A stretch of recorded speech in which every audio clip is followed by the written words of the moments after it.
Pocahontas, an incredible journey by read by Annie Marta. Be told by Andrew Benjamin. Illustrated by Richard Madison.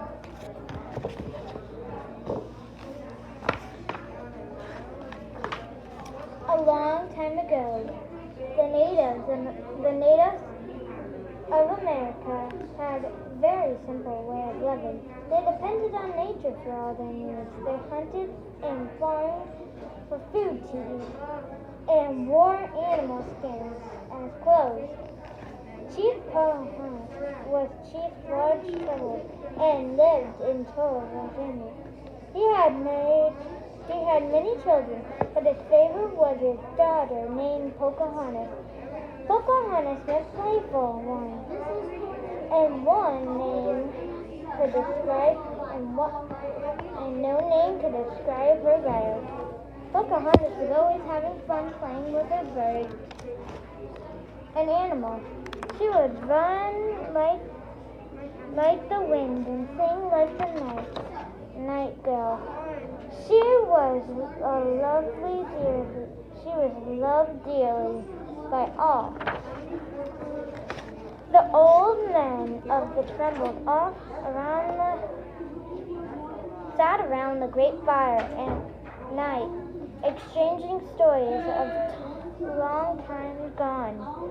I remember the time when the yellow-haired men built ships here, said one man. Pocahontas was a fantastic fellow.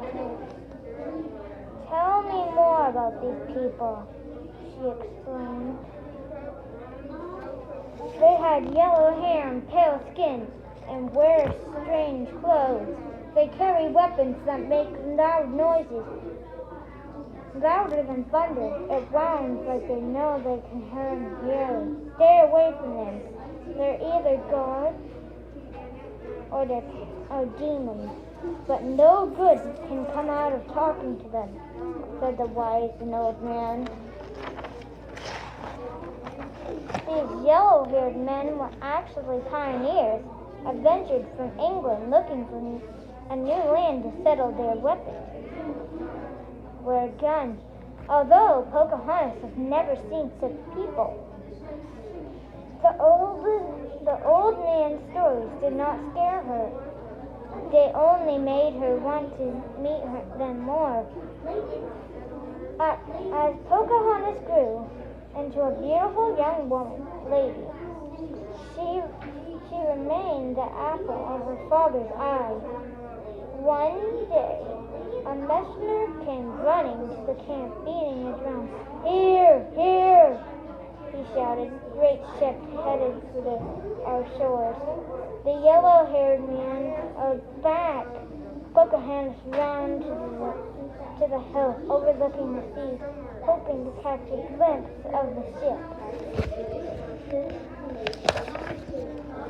The yellow-haired man got off the ship. The captain was a tall, handsome man named Johnny Smith. Pocahontas ran to the window to get a better look at him. His hair was brighter than the sun. His eyes were bluer than the sea.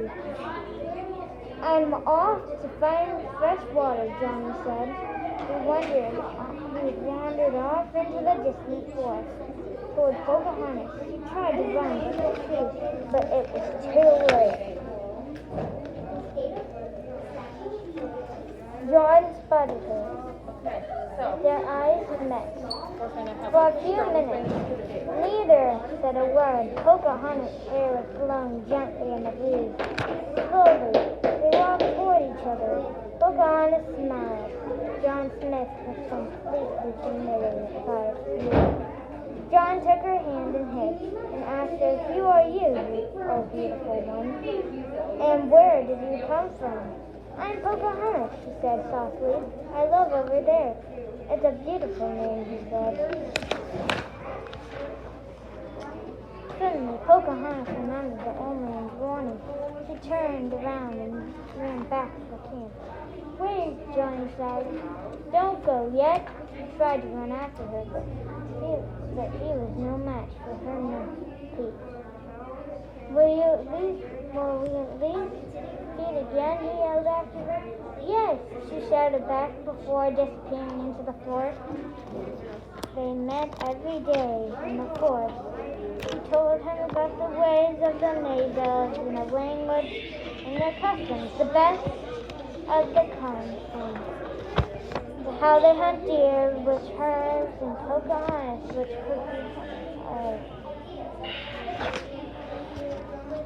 John told Pocahontas a far-off place called England, huge ships, places, and theater.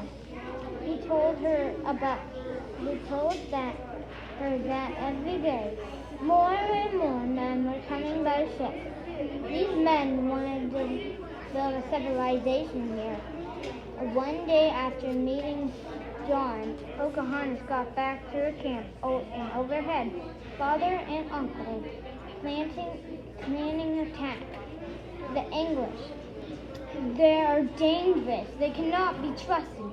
We must capture as many as we can, they said. Oh no, she thought. I must warn John tomorrow.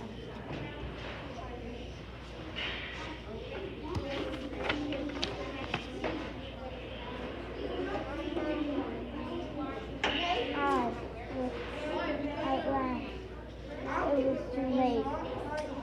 That evening, old Pocahontas' uncle captured John Smith and tied him up and brought him to the camp.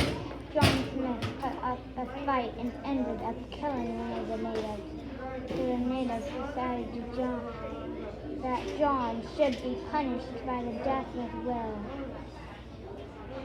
They dragged him to the chief and they placed John Smith on the ground with his head on a large stone. He was about to bring it down, but Pocahontas rushed forward and placed her head on John's. Please, father, she begged. I know this man. I have spoken to him. Spare him, please, for my sake. Chief Norton had never been able to study his favorite daughter in anything.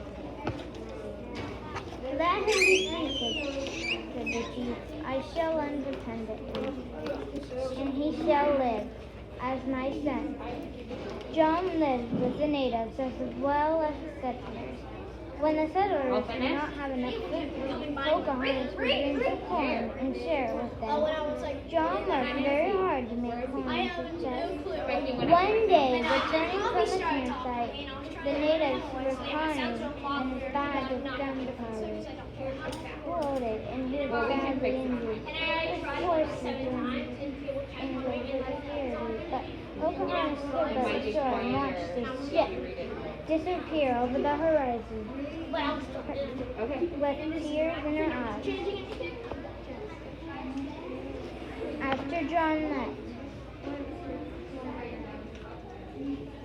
the natives and the settlers often got into fights. The natives lived in colonies and taken over the land, eating all their food.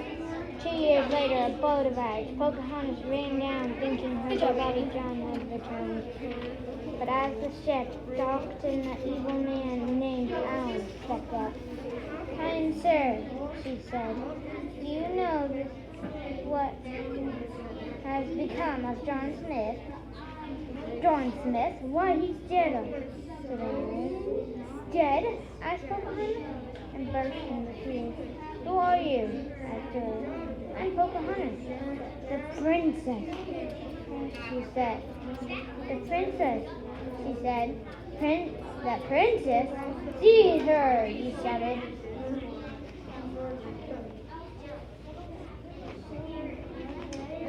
And so all the Indians men kidnapped Pocahontas, and they took him to Sam and arranged her trial. Chief Pocahontas had a legend. The chief tried talking to her to get Pocahontas' daughter back, but Arion did not return. Pocahontas continued living with the settlement. She grew to learn and admire the ways of Englishmen. One Englishman, John Lewis, captured her by the beauty and gentle ways proposed her. It had been many years since John Smith had left the Pocahontas Street as he had married John, though hoping the peace would see the natives settled. She conversed constantly, and the lady Rebecca. A year later, Pocahontas gave birth to a baby boy. Overjoyed, John Reef arranged the trip to England to share his good news. With his family, Pocahontas had never been such a large ship before. She stared out into the blue sea. The choppy waves had many other years yet. The English friend of Pocahontas was treated like a royalty. She was taken to the theater. She was invited to the place as she showered down with the riches. And one day a ball was held in the place of her honor, and she was dancing, and a familiar face caught her eye. Could it be? She stopped dancing in the middle of the ballroom. She walked up to the moon and tapped on her shoulder.